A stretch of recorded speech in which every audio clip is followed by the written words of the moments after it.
ከሀገር ውስጥና ከውጭ ምንጭ ያገኘናቸው መረጃዎቻችን ስፖርትና ቢዝነስን እንዲሁም ደግሞ ሳምንቱን በታሪክ ውስጥ ጨምረን ወደ እናንተ የምናደርስበት ሰዓት ላይ ነው የምንገኘው። ሰላም ጤና ይስጥልን። ከቻናል ዋን ዜናዎቻችንን ወደ እናንተ ማድረሰው ወይንሸት ዘውዴ ነኝ። አብረን እንቆይ። አፍሪካ ለዓለም አቀፍ የካርቦን ልቀት ዝቅተኛ አስተዋጽኦ ብታደርግም በካርቦን ብክለት ግን ከፍተኛ ተጠቂ ናት ሲሉ የኢፌዴሪ ምክትል ጠቅላይ ሚኒስትር ተመስገን ጥሩነህ ገለጹ።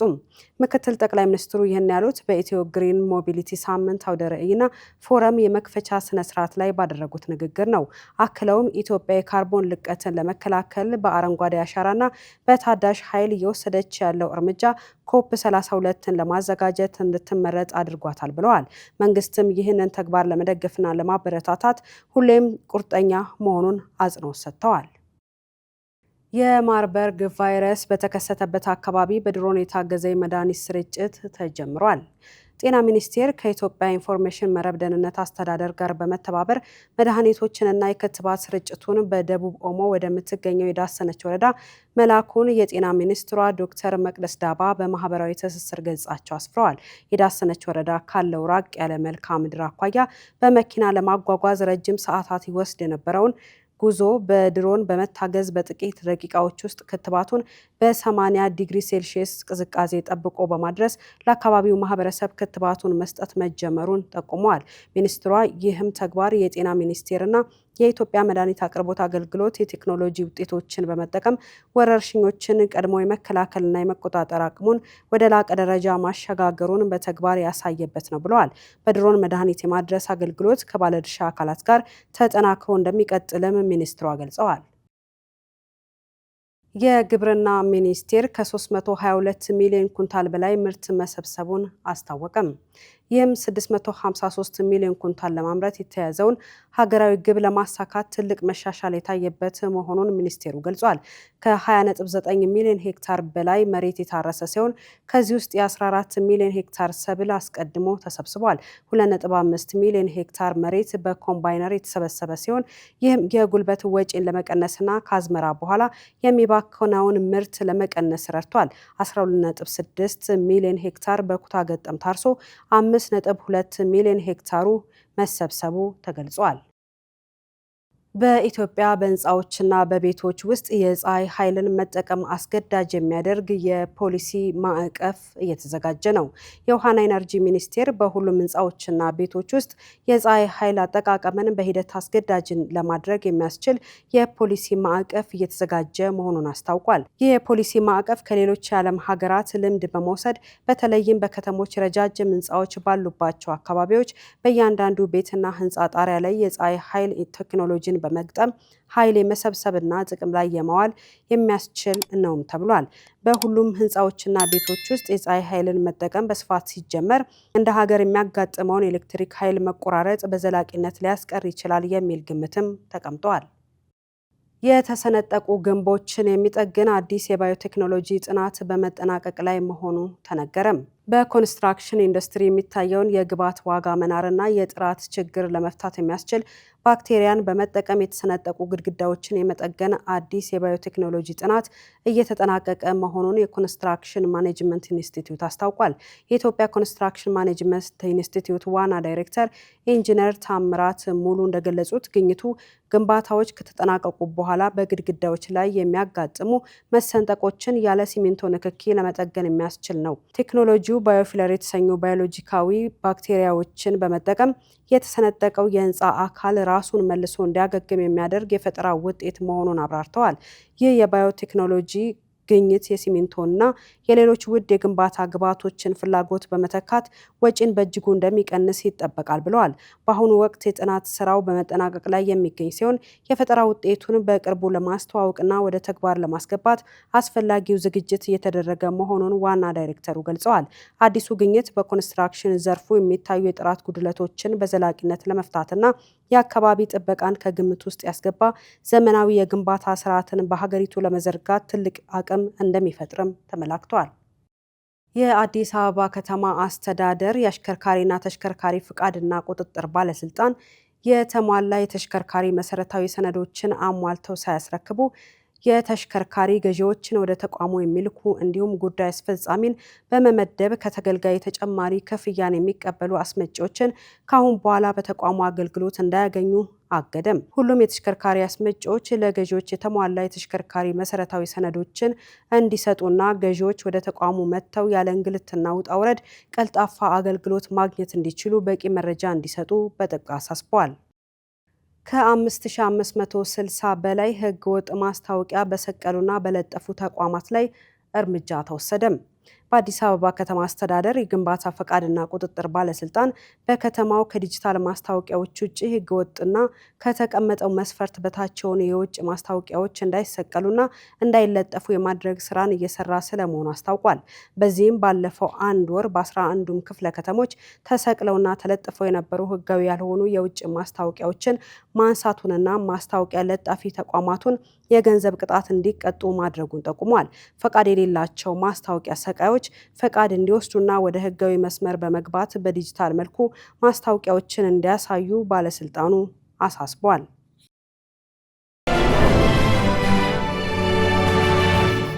ከውጭ ምንጭ ወዳገኘናቸው መረጃዎቻችን እናልፋለን። ታሽገው በሚሸጡ ምግቦች በማሸጊያዎቻቸው ላይ የሚጻፉ ጽሑፎች ተፈጥሯዊ መሆንና ጤናማ መሆኑን የሚገልጹ ይሁኑ እንጂ እነዚህ ጽሑፎች በምግብ ውስጥ ያለውን ከፍተኛ የስኳር መጠንና ጤናማ ያልሆኑ ንጥረ ነገሮችን ለመሸፈን የሚጻፉ በመሆናቸው ተጠቃሚዎች እንዲጠነቀቁ የዘርፉ ባለሙያዎች አሳስበዋል። ሊዲያ ዝናቡ ተጨማሪ ይዛበታለች።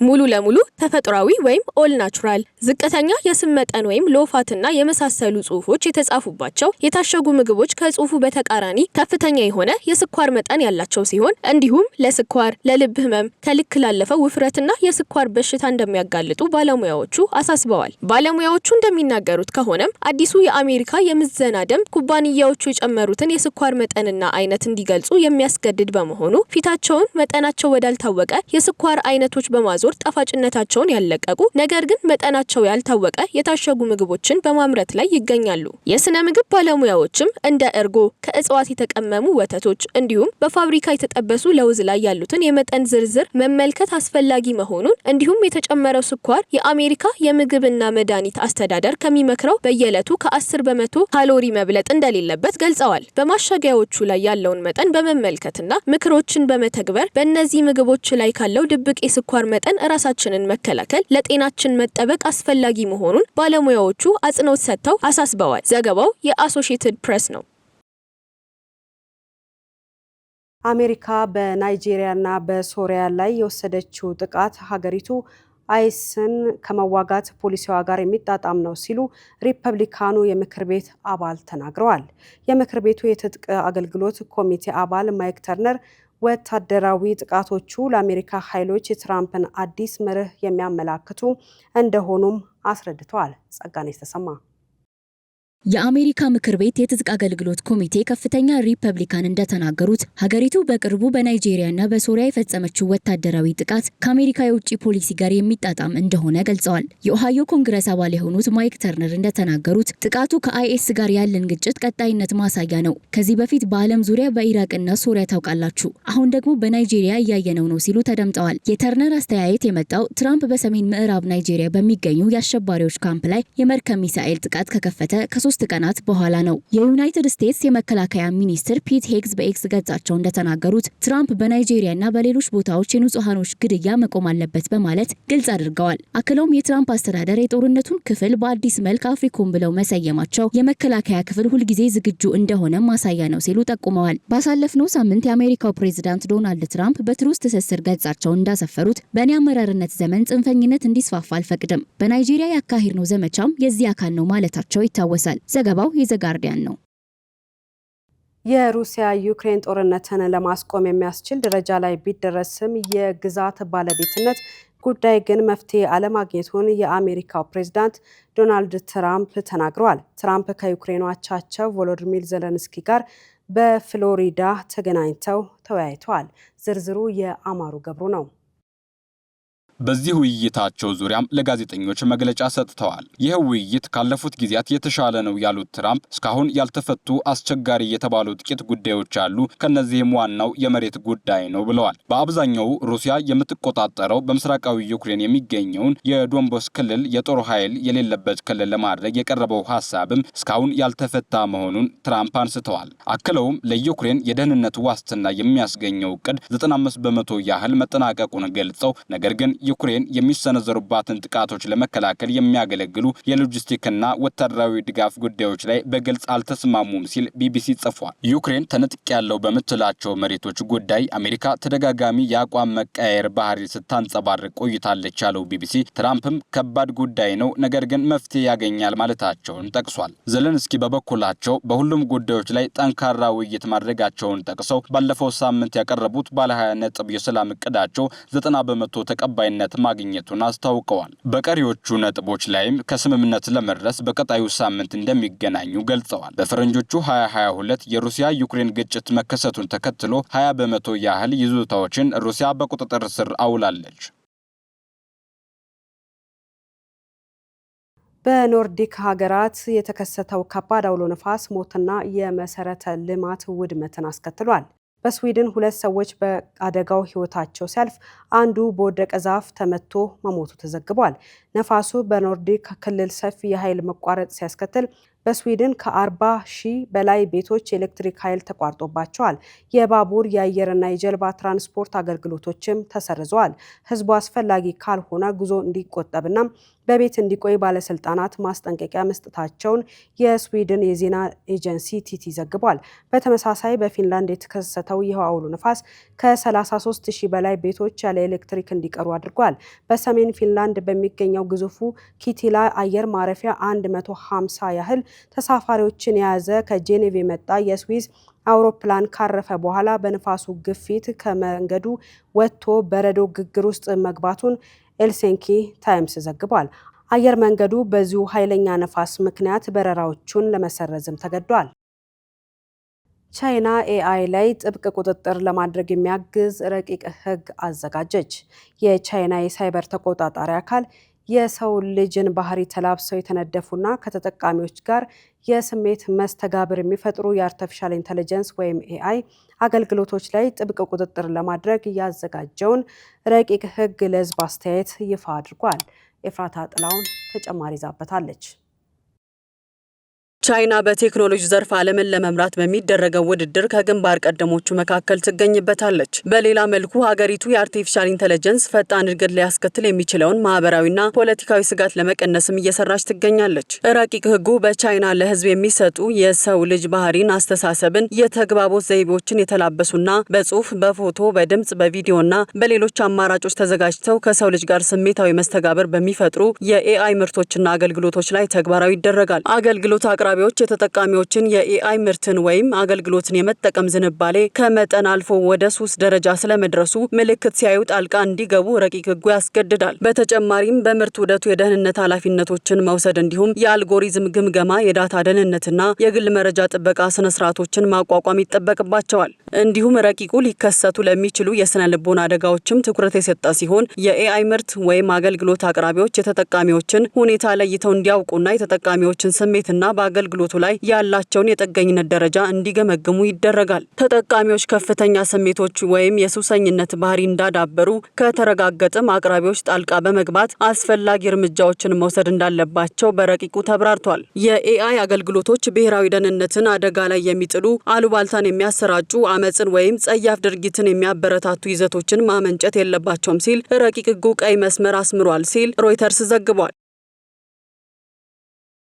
በከፍተኛ የቤት ኪራይ፣ በዝቅተኛ ደሞዝና በታክስ ጫና ምክንያት ብዙ የብሪታንያ ወጣቶች የተሻለ የኑሮ ጥራትና የስራ ዕድል ለማግኘት ሀገራቸውን ትተው ወደ ውጭ ሀገራት እየተሰደዱ መሆኑ ተገልጿል። ሄሮዳይ ንጉሴ ተጨማሪ አላት። እንደ ሀገሪቱ ብሔራዊ ስታቲስቲክስ ቢሮ መረጃ በብሪታንያ ቁጥራቸው ወደ 195,000 የሚጠጉ እድሜያቸው ከ35 ዓመት በታች የሆኑ ወጣቶች መኖሪያቸውን ወደ ሌሎች ሀገራት ያዘዋውራሉ። እንግሊዝ ብዙ ልምድ ያላቸውን ወጣቶች እያጣች ነው ሲል ለቢቢሲ የተናገረው አሁን ላይ መኖሪያውን በቶኪዮ ያደረገው የ25 ዓመት ወጣት ሬ አምጃድ ነው። ወጣቱ ከካምብሪጅ ዩኒቨርሲቲ ሲመረቅ በሀገሩ ለመስራት ተስፋ አድርጎ የነበረ ቢሆንም እዚህ የበለጠ ደህንነት ይሰማኛል፣ ስልኬ እንደተሰረቀ ሳልጨነቅ መዞር እችላለሁ፣ የምከራየው አፓርታማ በለንደን ውስጥ ካለው ዋጋ 3 እጥፍ ይቀንሳል ሲል አነጻጽሯል። የ30 ዓመቷ ሌላኛዋ የብሪታንያ ወጣት ኢሶቤል ፐርል ደግሞ የራሷ የቆዳ እንክብካቤ ብራንድ ያላት ስትሆን መቀመጫዋን ወደ የተባበሩት አረብ ኤምሬትስ በማድረግ ንግዷን ለማስፋፋት ማቀዷን ለቢቢሲ ያሳውቃለች። ወጣቷ የተባበሩት አረብ ኤምሬትስን ስትመርጥ ሀገሪቱ ለመኖር ውድ ብትሆንም የገቢ ግብር መክፈል ግን አይጠበቅብኝም ስትል አብራርታለች። እንግሊዝን እወዳለሁ እና የተሻለ የገንዘብ ሁኔታ ላይ ሲሆን ተመልሼ እንደምመጣ አልክድም። አሁን ግን በመሄዴ በጣም ደስ ብሎኛል ሲል የተናገረው ደግሞ አሁን ላይ መቀመጫውን በደቡብ አፍሪካ ኬፕታውን በማድረግ በንግድ ማማከር ላይ የሚሰራው ሌላኛው ወጣት ነው። ለቢቢሲ ሀሳባቸውን ያጋሩት የአብዛኞቹ የብሪታንያ ወጣቶች ምላሽ በሀገራቸው ሰርቶ ለመለወጥ እንደ የስራ ማጣት፣ ዝቅተኛ ክፍያና የግብር ከፍተኛ መሆን ያሉ የኢኮኖሚ ችግሮች እንደገጠሟቸው ነው የሚያመላክተው። በሌላ በኩል የሀገሪቱ የስራና ጡረታ ቢሮ እነዚህን ችግሮች ለመቅረፍ በተሻለ እንደሚተጋ አብራርቷል።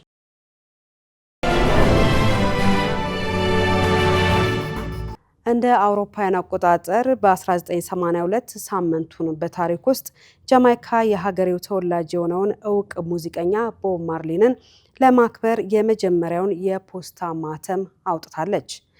ይህን ተከትሎ ሌሎች ብዙ ሀገራትም የሬጌ ምልክት በማህተማቸው ላይ ማስቀመጥ በመጀመራቸው ዓለም አቀፋዊ ዝናን እና ተቀባይነትን ለማትረፍ ምስክር ሆነዋል።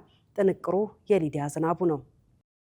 በዛሬው ሳምንቱን በታሪካችን 36 ዓመታትን ወደ ኋላ ተጉዘን አንድ የታሪክ ሁነትን እንቃኛለን። እንደ ኤሮፓውያኑ አቆጣጠር በታህሳስ 29 ቀን 1982 ዓ.ም የትውልድ ሀገሩ የሆነችው ጃማይካ በዓለም ዙሪያ ስለ ፍቅርና ሰላም በሚያስተጋባ ሙዚቃው ዝናው የናኘውን የእውቁን የቦብ ማርሊ ምስል ያለበትን የመጀመሪያውን የፖስታ ማህተም ያወጣችበት ዕለት ነው። ይህም የሆነው ታዲያ ከእረፍቱ 2 ዓመት ባልሞላ ጊዜ ውስጥ ነበር። በዓለም አቀፍ ደረጃም ላበረከተው የጥበብ ስራ እንዲሁም የሀገሩ የጃማይካ ሙዚቃና ባህል በዓለም አቀፍ መድረኮች ላይ ለታዳሚዎች በማስተዋወቅ ረገድ ወደር የለሽ ሚና በመጫወቱ ይህ እውቅና ሊሰጠው ችሏል። ዋን ላቭ እና ጃሚንግ የተሰኙት ሙዚቃዎቹ በሙዚቃና ጥበብ አፍቃሪያን ዘንድ አድናቆትንና ተወዳጅነትን ያተረፉ ናቸው። በጊዜው የነበሩት የጃማይካ ጠቅላይ ሚኒስተር ኤድዋርድ ሴጋም በምስጋና ንግግራቸው ማርሊ የሀገሪቱ የጋራ ንቃተ ህሊና አካል ሆኗል በማለት ላበረከተው ሰፊ የሆነ የጥበብ ስራና አሻራ ምስጋናቸውን አቅርበዋል።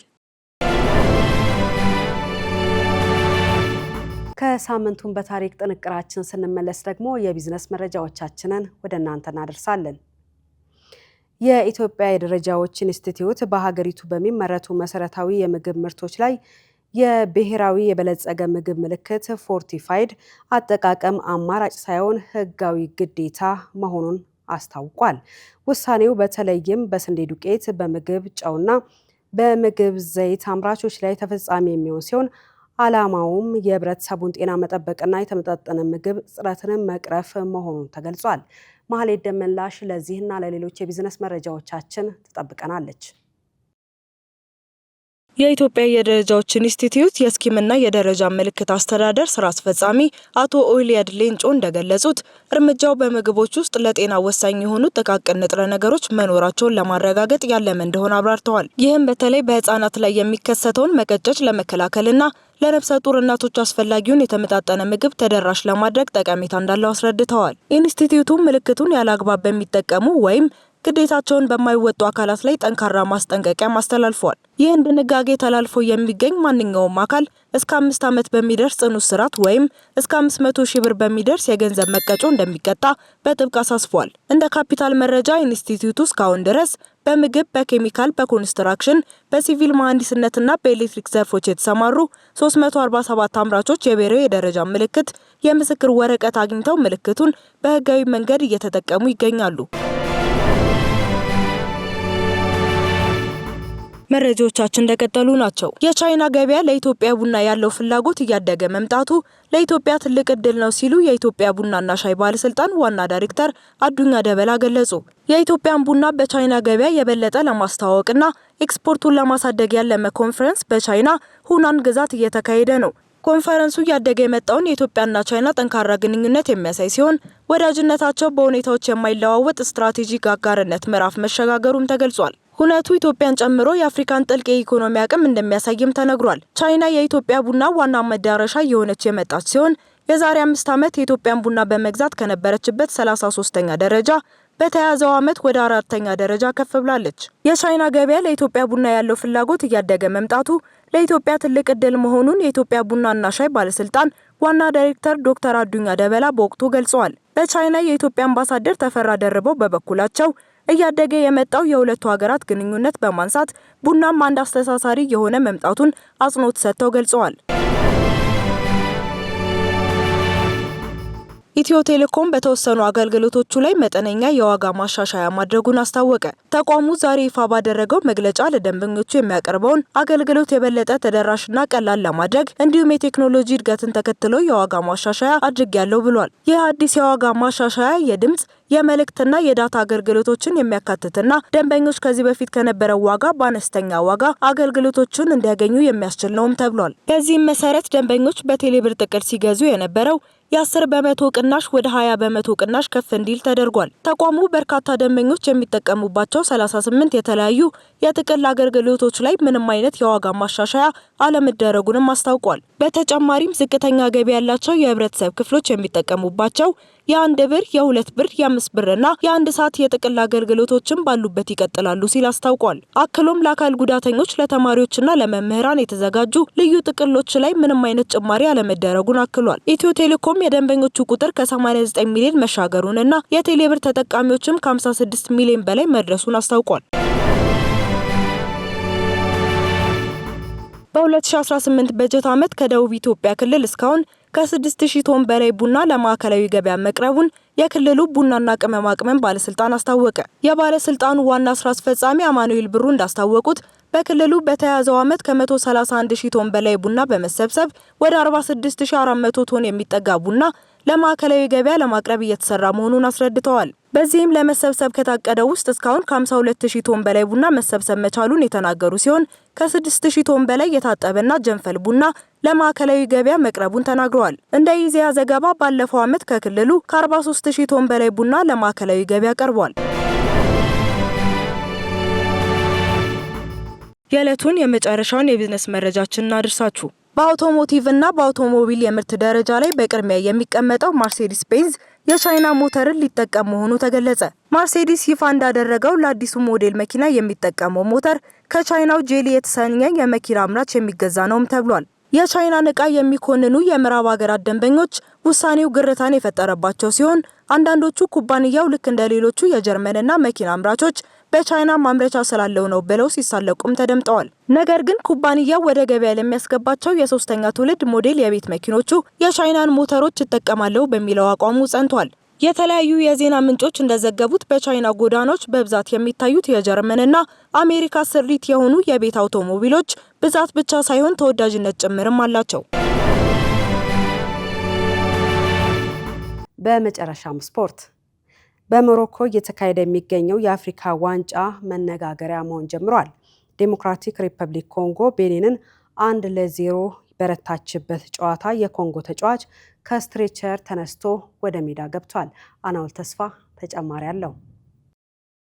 የአፍሪካ ዋንጫ መነጋገሪያ መሆን ጀምሯል። ዲሞክራቲክ ሪፐብሊክ ኮንጎ ቤኒንን 1-0 በረታችበት ጨዋታ የኮንጎ ተጫዋቹ ከስትሬቸር ተነስቶ ወደ ሜዳ ገብቷል። በጨዋታው የኮንጎ ተጫዋች ሳሙኤል ሙቱሳሚ ተጎድቻለሁ ብሎ እየወጣ ነበር። ሆኖም በድንገት ብድግ ብሎ ወደ ሜዳ ሮጦ ይገባል። ስለ አጋጣሚው ከጨዋታው በኋላ የተጠየቀው ሙቱሳሚ ዳኛው መጣና እንዲህ አለኝ፣ ከተጎዳ በስትሬቸር ውጣና ታከም፣ ያለበለዚያ ቢጫን የምሰጥህ ጊዜ በመግደል አለኝ። እኔም ደግሞ መጀመሪያ ቢጫ ነበረብኝና ስለዚህ አንዱን መምረጥ ነበረብኝ፣ በስትሬቸር ወጣው። ጨዋታው ሲጀምር ተመለስኩ ሲል ተናግሯል። የአፍሪካ ዋንጫ በሳምንቱ መጨረሻም ቀጥሏል። ትላንትና በተደረገ ጨዋታ ምድብ 5 ላይ የተደለደለችው ሱዳን ኢኳቶሪያል ጊኒን 1-0 በሆነ ጠባብ ውጤት በማሸነፍ የመጀመሪያ 3 ነጥቧን አሳክታለች። ሞዛምቢክ ጋቦንን 3-2 ስታሸንፍ የተጠበቀው የአልጄሪያና ቡርኪና ፋሶ ጨዋታ በአልጄሪያ 1-0 አሸናፊነት ተጠናቋል። በሌላ ተጠባቂ ጨዋታ ኮትዲቫርና ካሜሮን 1-1 ተለያይተዋል። ዛሬ ቀጥሎ በሚደረግ የምድብ ጨዋታ ምሽት 2 ሰዓት ከ30 ኮሞሮስ ከማሊ፣ 5 ሰዓት ደግሞ የዛምቢያና አስተናጋጇ ሞሮኮ ጨዋታ ይጠበቃል። ከቻናል ዋን ለሰዓቱ ይዘናቸው የነበሩ ዜናዎቻችን ተጠናቋል። ስለነበረን ጊዜ እናመሰግናለን። ሌሎች የቻናል ዋን ፕሮግራሞቻችንን እንድትከታተሉ በአክብሮት እንጋብዛችኋለን። ዜናውን እየመራው አብሬያችሁ ቆይታ ያደረኩት ወይንሸት ዘውዴ ነኝ። መልካም ጊዜ ይሁንላችሁ።